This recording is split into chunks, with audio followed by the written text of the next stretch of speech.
About Jews, do you fools listen to music or do you just skim through it? See, I'm influenced by the ghetto you ruined. The same dude you gave nothing, I made something doing.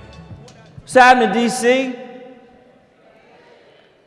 I'm excited to be here this morning, in large part because I'm with some of the most talented educators in the world. Please give yourselves a round of applause.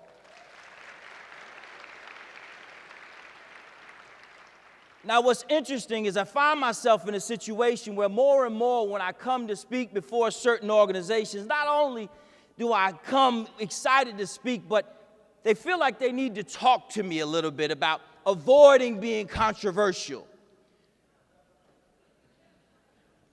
Right. Let me introduce you to me, just in case you haven't seen me on YouTube or something. I'm an African-American man born in 1969 on his white mother's 16th birthday. I'm born controversial.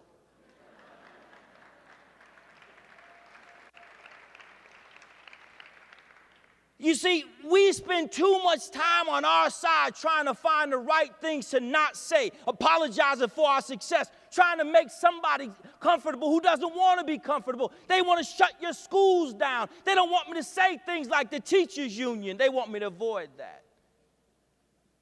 They want me to say that we can all work together. If we could all work together, then why have we been the only ones working together? How many more apologists can we pile into a room? Ain't y'all supposed to be revolutionaries? Aren't you supposed to be fighting for the disenfranchised, the children who have nobody to speak for them? Where is your voice?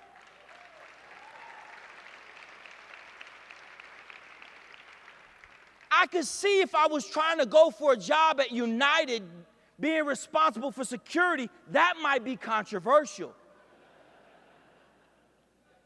But my job is to take children from historically disadvantaged populations and provide them with access to a quality education in these here United States, a place where we're told to bring your tired, poor, huddled masses yearning to be free. Why is that controversial? Why are we so busy apologizing? You know, a couple years ago in Connecticut, we were going to have a rally. It may sound oxymoronic, Connecticut and rally, but it was what we did. And I was asked to speak, and I said, so what are we asking for? They said, nothing. No, I said, for real, what are we asking for? Like, what are we demanding? More money for charters? Are we demanding more charters? Are we demanding greater access? What is it we're demanding? We don't want to say anything controversial. We don't want to offend any legislators. Damn it, I want to offend them. Because I'm offended by the fact that we still have to fight for access to something we should have been given at birth.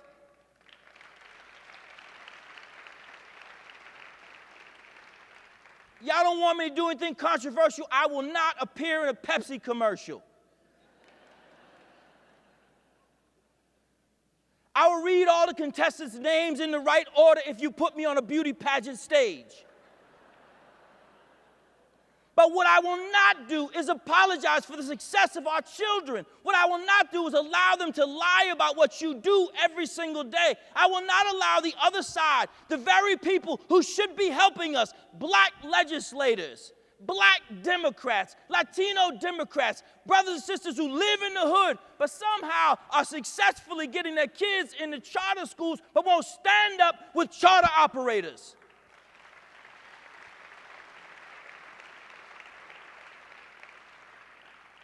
I will not stand down when I know that there are those of you who receive money from the Koch Foundation, those of you who receive money from Walmart, but will sit and talk mess about the very same people who are supporting our children. When you want to fight, you fight with people who came with you.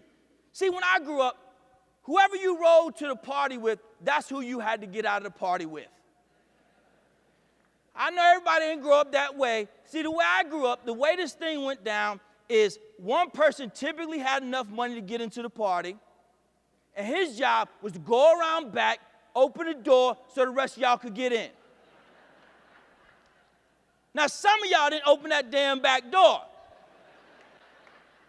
And therein lies the problem. The problem is some of you have gotten in the front door, but are not kicking the back door open wide enough so that our children can have greater access than they've ever had before.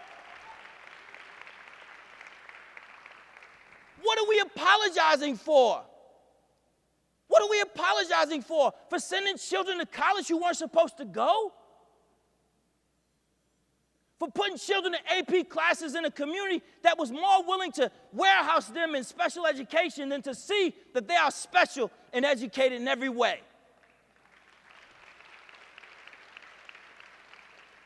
See, I am controversial. I get that because I do what you do. The most controversial thing that you can do, give access to education to disenfranchised children. That's the most controversial thing you could do in these here United States. That you could buck the system and you could say to your liberal friends in Massachusetts, what the hell were y'all thinking? How nice must it be to disavow yourself from the advantages that you had? How nice it must be for you to say, I support public education, but your public education ain't the same as my public education, dig? See, you don't get into the same schools that we get into. You don't go to schools in which you're more guaranteed to see a child patted down for a knife than seen for what they have inside them. More people running their book bags. I had 5 children this year, 5 children in our brand new Harlem school. 5 children come to school with weapons. 5 children in the first 3 months. See, that's offensive to me.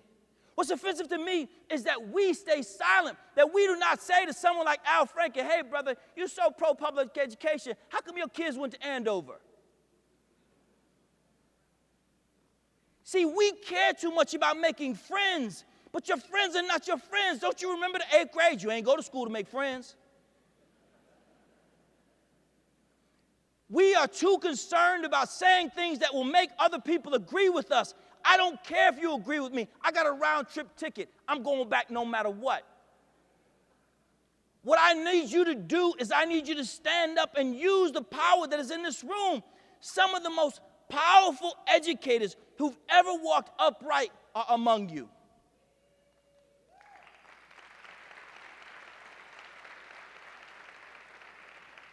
How dare you allow the most controversial thing that we can do occur again, which is to be silent, which is to apologize for our success.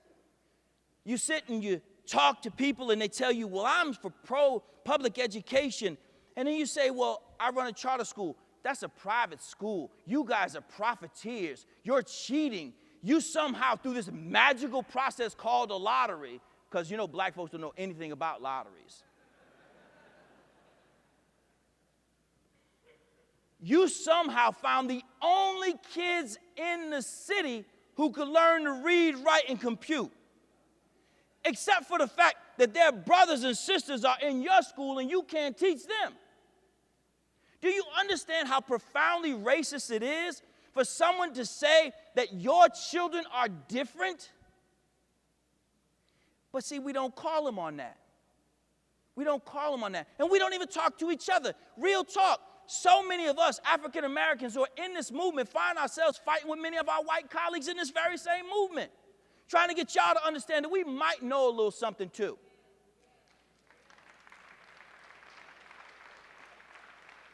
That our opinion might not just be necessary when you need somebody to go out into the community, give somebody a T-shirt, give them a Subway sandwich and something to say when they go up to the church van and up to the state capitol. We might actually have something to say about the policies that our community needs. One of the reasons why we find ourselves in the situation that we're in is because too many African American Latinos do not see enough of us at the front lines of this movement.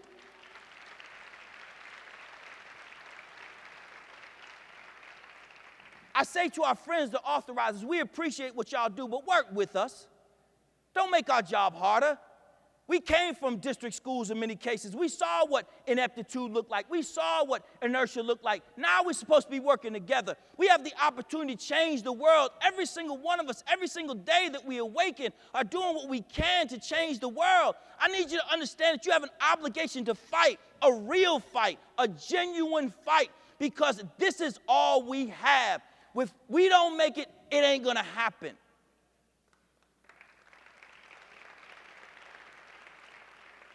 And so I need you to get involved politically. Not politically light, I mean politically dark. Meaning get in there and fight and tell the truth When you know that there are legislators who are using your services but will not stand up for you, claim them. Make sure everybody understands that they are frauds. You can't sit here and think that we're going to slap box. This thing is a real fight, because what you're doing every single day is transforming the way in which the children see themselves. Do you understand how powerful it is to tell a child that they are somebody in a community where everyone else tells them they are nobody? Do you understand how meaningful it is that something so sharp in their bones that makes it possible for them to see themselves beyond their circumstances, greater than anything they've ever been seen? People who were raised on the nipple that came out with powdered milk. We were promised 40 acres and a mule, but given a block of cheese. I'm telling you, the time has come for us to rise up and do something more meaningful than just run our schools.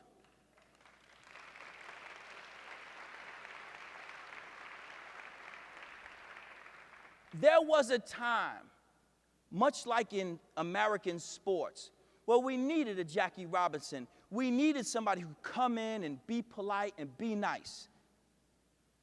We needed that. We needed that because without that, there couldn't have been a Muhammad Ali, but there needed to be an Ali. It's time for Ali. It's time for somebody to stand up and be bold and strong and say, you damn right our schools are getting it done. You damn right we came here to do something powerful. We ain't apologizing for that at all.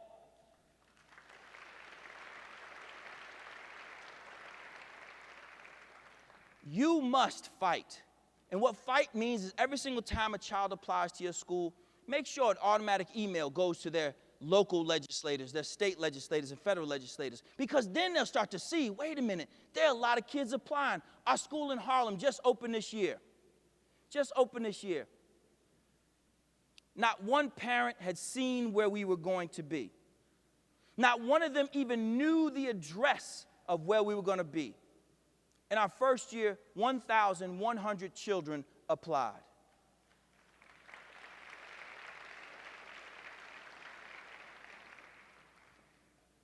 We accepted 200. This year, 1,500 applied. We accepted 80. That's controversial. Because all of those children who are on that waiting list deserve access to a quality school. In Connecticut, because we have not fought the way we're supposed to fight, the teachers' union lined up and fought for a moratorium on charter schools. A moratorium on charter schools. In 5 years in the state of Connecticut, there have been a total of 5 charter schools granted. Currently serving less than 1,000 children. Our school in Bridgeport, Connecticut, in our first year, had 1,100 applications.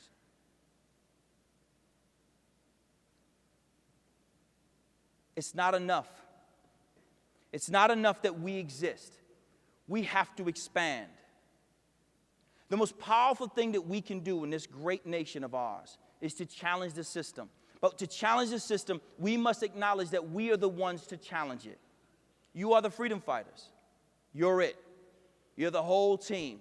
There's no bench. There's nobody coming in off the bench hoping to pick this thing up. You're the whole deal. And if you don't understand that, then you've not been paying attention. This is a fight for the lives of our community. Our children deserve everything that you have. They deserve you being willing to make enemies where necessary, to make friends where necessary. You spend your time trying to just educate. We get that. All of you deserve the opportunity to just educate. Wouldn't it be cool if all we had to do was go to school and work with children? It's not to be. The time that we find ourselves in is far more dangerous than ever before, not just politically, but in our children's lives. We did an information session in one of the housing projects in Harlem. Now, I grew up in public housing, but I've never seen anything like this. 5 grandparents were at a tenants association, and they were asking the police to help them because they couldn't get people to stop throwing trash out of the windows while people were there, full trash bags. They couldn't get people to stop urinating in the halls and defecating in the halls. Our children are coming from this. This is what they are coming to our schools with in the morning. Never again should a parent have to make the choice as to which one of our kids is going to a good school. You know too many stories. You know too much to be this silent. It is time for you to stand up. It is time for you to stand up for the children who deserve it. They've done all that they can do. Parents have lied about their addresses. They've told lies as much as they can. They put their children in cars and buses and vans. The average commute to one of our schools is 90 minutes. One way. Don't tell me black people and poor people, Latinas and Latinos, don't want access to a quality education. Don't tell me our parents don't want to be involved. They might be aggravating, don't get me wrong.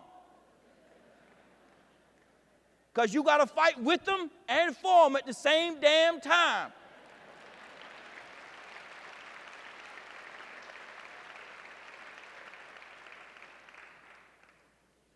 But that doesn't mean that they don't have the right for us to fight for them. We are all they have. Of course they're suspicious of educators. Educators have done them dirty all their lives. Generation upon generation of children have grown up in squalor, academic squalor, circumstances that no reasonable person will put their child into. But this is what we keep giving. So this is our time. You are protected and powerful. Amazing beyond your size, amazing beyond your growth, amazing beyond anything you could have ever imagined. There's something so powerful inside you, shut up in your bones, that when you decide that controversy is the least of your concerns, then you will see that our children deserve more than we've ever given them before. This is the time. This is the day. You are the people. Stand up. Stand for something. Be the powerful educators that you were born to be, called to be, and serve our children. Thank you so much for your time and attention. I'm foolish, I only talk about Jews. Do you fools listen to music or do you just skim through it? See, I'm influenced by the ghetto you ruin.